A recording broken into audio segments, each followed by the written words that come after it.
sadaqa mubaarak musammaati galchiti ummata yoo sadaqaa kennaa jedhaniin kaliifoon faate obboleesso oromoo kennitee ni beekti maqaa mubaarak musammaa dhooyinaan gadhiifti malee wallahi maqaa mubaarak musammaa dhooyite gadhiifti hinaan faadha gaafa maqaa mubaarak musammaa yaaman gadhiisan galtuu wal jabeessiti gaafa jedhan an soba jechuu ture wallahi turi daqiiqaa muraasa galtuu wal jabeessiti gaafa jedhan an dhugaanatti fakkaatan turre sigalee burqaafa kaliifaafa fidi sheer godhiif kanu arrabsitee miti garuu daa'imatti tana dhiifama gaafatuu qaba burqaa fi kaliifaan dhiifama gaafatuu qaba na ala abu shaklak yoo dhugaan ilma harargee taate yoo dhugaan ilma jaarraa abbaa gadaa taate yoo dhugaan ilma elemoo qilxuu taate bar seenaa keessatti yoo dubbanne sikkoo mandoo wanni jedhamu kana sii ibsaa na dhageeffadhu barreentuma waliin sii ibsaa na dhageeffadhu akka barreentumaatti sii ibsa wanni hadha oromoon itti fayyadamaa jirtu hujii barreentumaati na amani wanni oromoon itti fayyadamaa baale yoo taate xiyyaara samii buufte arsii yoo taate harmaa fi harka itti dhabde harargee yoo taate miila itti dhabde sigale kana amani liqimsi fudhadhu harargee yoo taate miila itti dhabdee qubee har'aati ittiin barreessitu sii boccee alaabaadhaati ittiin barreessitu sii boccee takkittii sanyii akkanaa tana jechuudha. Sanyii burqaa fi kaliifaa yoo mucattii tana dhiifaman gaafatin waqsun billaahi asirraa wal galchina arraba yoo taate xuluq isin goona jechuudha. Akkasitti tuuxii minaamin sheemiin sin qabu mucattii nalagay mucattii wallaahi billaahi dhuguman sin jedha mucattii yeroo jalqabaatiif namni 65 taa'ee daawwateedha. Ati jawwaala keetiifi mubaarak musammaa malee eenyu si beeka kijibduu hufuffee walaa kaliifaa walaa minaamin jetti jechuudha. Turumbadduudha kaliifaan ammoo kaliifaa isa kaan kabajamaa oromoo sanii miti kana kabajamaa silxee turumbadduu kabajamaa silxee jechuudha. Turumbadduu kabajamaa silxee tiifi harcaatee gaafa agartee sillaaseen sumaalee deemu nu keessatti harcaase ka akka agartee nu burqaa arfan qalloo jedhu maqaa jijjiiradhu deeroo ofirraa maqaa jijjiiri taagaay silxeen hin jedhi maqaa jijjiiradhu na alaabu shaklak sheer godhi nama fidi sheer godhi koppiliinkii godhaa gubatuu danda'a waan ta'eef garee qabdi gubuu dandeetti waan ta'eef koppiliinkii godhaa dhugaa dubbannee taktaakiin gubatu haa gubatu naal xiizak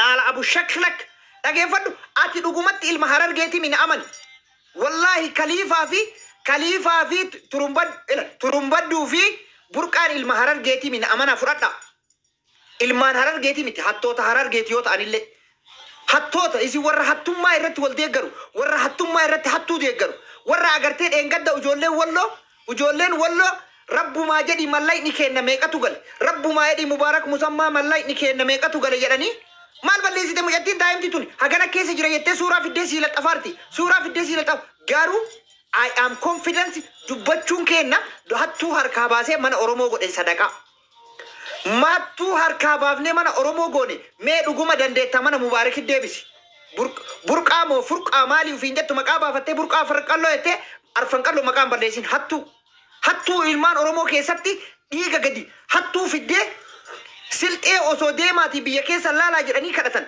obboleettii mubaarak musammaa yoo taate eengaddu kun viidiyoo na jala gaseen ilaali afaan amaaraa yoo beekte jechuudha.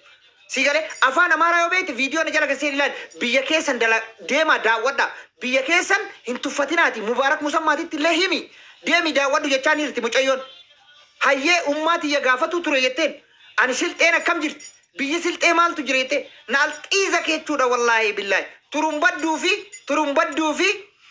turumbadduu fi burqaadha moo maali jettan sun ilma haraamiiti ilma fincaan halaalaatiin hin dhalan hattu micattiin maal abbaa afaan itti banta xiizak maal abbaa afaan itti banuu barbaadeeti maal naman duuban jiru jetteeti moo naman qabdu jetteeti moo yookaan daa'ima jetteeti moo maal barba sii gadi isiin wallaahi umriin sii gattaatu sammuusa maakiin qabaachuuf hoggaa 27 barachuu si barbaachisa akka doktorri keenya baratetti akka doktorri komando hoggaa 27 biyya chaayinaatitti baratetti baratuu si barbaachisa sammuu makii argachuuf aboo nama wallaa lama dadhabne yaaki wallahi ganaa hoggaa 27 bakka makiin geette ga'uuf udaan makiin irraa kaate hin geettu ati naal xiizak udaan makiin irraa kaate hin geettu burqaa jette furqaa jette dheengadduma jaarsummaa ta'e naasii deemtee nu arrabsaa turte ati si galee irra sii tarre burqaa arfan qalloo ka jettu irra sii tarre jechuu qalamii tariyati qalami nama agartee hintala ufii irratti yookaan ammoo dhiiga ufii irratti silxee ol baasuu barbaaddu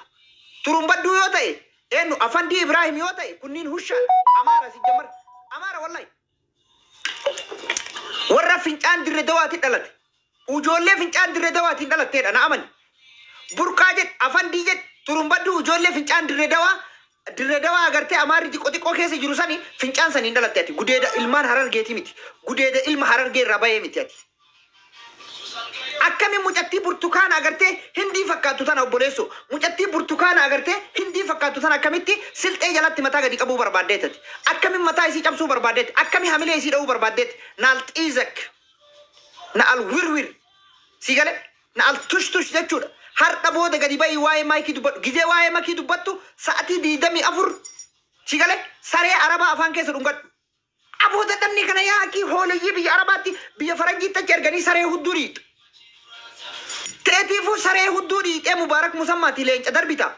Afuuftuu kijibdu hufuffee. Si galee teetiifi dhagaraa'ila. Saree hudduu dhiitee Mubaarak Musammaati waa kennita. Maa nama qeexa. Akka nama jiru burqaa harfan qalloo turumbaddu minaamine sanuu bar maqaa ofirra dabarsite Ibrahim Afandi Ibrahim minaamin na ala shuk afandiin kee fanadda'ee haa badobbo. Maa kijibda maa fakkeessita hoola. Micattii namni 65 daawwata adeeru. Takkaa jireenya keetiin nama 25 daawwatu agarte. Nama 25 ilaale Jawaar Mohammadu akkatti Oromoon jaalattu. Wallahi maal goota nama rabbiin ol qabe namni gad deebisuu hin danda'u. Nama rabbiin ol qabe namni gad deebisuu hin danda'u. Usmee na galchaa warri moodeetara qabdan. Usmee qofa galchaa. Nama rabbiin ol qabe namni takka gad deebisuu hin danda'u. Afaan bantee mucayyoo silxee jalatti gadi qabuuf silxee maqaa mataa akkana jala qabattee silxee jala buruuf aga Oromoon kun haga yoomii jazbaadha qoyan. Haga yoom jazba isisi. Feemasii yoo taate akka ijoollee bareentumaa namni qabu hin jiru. Akka ijoollee sikkoo mandoo namni qabu hin jiru. Akka ijoollee Harargee namni qabu hin jiru. Feemasii yoo taate giiftarii yoo taate garuu ka itti arrabsamus jira ka itti diqqeeffamus jira. Wallahi maali isin mataan keessan kuni qoyi 4G'dha. Koppilinkii godha koppilinkii sirriitti godha. Mataan keessan kun 4G'dha qoyi. Usmee qofa galchitan nama biraa galchitan taanaan moodeetara isinirraa fuudha warri waa galchaa ta'an isin argaa asirratti. Usmee yoo dhufe galcha. Kanaaf borullee har'allee gara fuulduraallee makii namni takka sammuu gadi qabuu hin danda'u.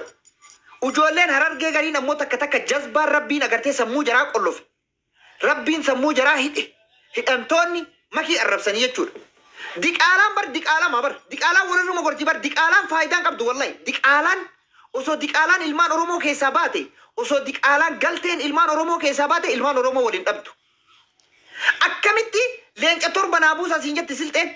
Akkamitti silxeen mana kiyya malee siin jetti. Maa manni isaa wannaadha achi gadhayame. Manni isaa mataraayaa siin achi gattumame. Hin jijjiiramu. Gargaarsa kana keessa maanarraa goraa booyee boochisuu hin barbaannu nu. Warra booyee boochisuu miti. Kolfaanu tabsiisaa. Dr. Asliin makiin teenna kabajamtuun Oromoo kolfaanu tabsiisaa uummata keenya gargaara. Kolfaanu tabsiisaa uummata keenya gargaara. Warra booyee boochisu. Warra daaraa dibatee warra agartee Oromoo irra duuluu barbaadu, warra Oromoo ajjeesuu barbaadu, warra Oromoo mallaqa isiitiin taphatuu barbaadu, silxee garaa dibbee jechuudha. Ujoolleen sikkoo mandoo warri Mubaarakii mana bitte, mana miliyeena meeqaan bitte sani diiguu qabda. Wallahi mana san diisisi. Iskabaatara itti fidi diisisi mana Mubaarakii ijaartan san diiga. Diiga maal sii godhee mana ijaartaaf na al tush. Ustaazonni agartee ustaazonni Harargeetii fi ustaazonni sikkoo mandoo mana Mubaarakii miliyeena 3 ijaartan san diiga. Diiga na al tush. Diiga walirraa gadi buunu diiga mana san. Diisisaa iskabaatara itti bitaa.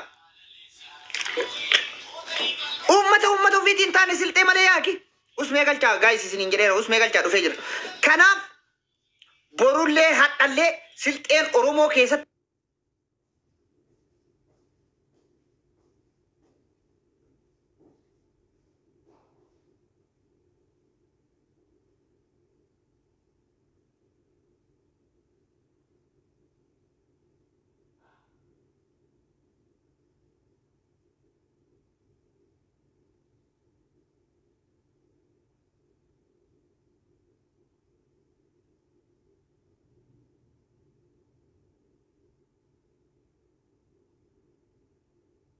Mali Afandi Ibrahim maqaa mucattii tanaa kaasitti deebi. Na alxiizak.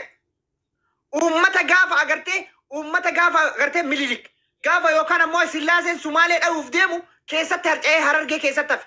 ummata fincaan dirree dawaatiin dhalateedha isin burqaan faati qulqulluu harargeetii miti qulqulluu harargeetii miti na amani'ati hattuudhaati ilmoo zinaati ilmoo dhiiga fincaan haraamiin dhalatteedhaati akkamittiin talateessan kabajamtuu uummanni Oromoo jaalatu diqeessuu barbaadaati na ala tush na al wirwir lammaffaa irratti warri soddaa baalee arrabsitan na dhagaye soddaa baalee Hamzaa warri arrabsitan na al wirwir soddaa kenna mucaan bu'ii irraa gadi kabarbaade ta'e kutaa feetee dhufe Hamzaa arrabsuu hin dandeettu wallahi Hamzaa arrabsuu hin dandeettu soddaa nu jala arrabsuu hin dandeettan na al tush jechuudha soddaa nu jalatti arrabsuu miti soddaa yoo barbaade afaanitti isinaa udaan walaa jinnii kee ta'e walaa burqaa kee ta'e walaa afandii kee ta'e walaa carcarii kee ta'e walaa harargee kee ta'e walaa arsii kee ta'e soddaa baalee san amma booda maqaa dhooytan taana isinitti haa udaanu yoo inni sinu udaane bishaan akkana afaaniin lulluuqadhaa jedhaa gattufa wallahi yoo inni afaanitti isin udaane Hamzaan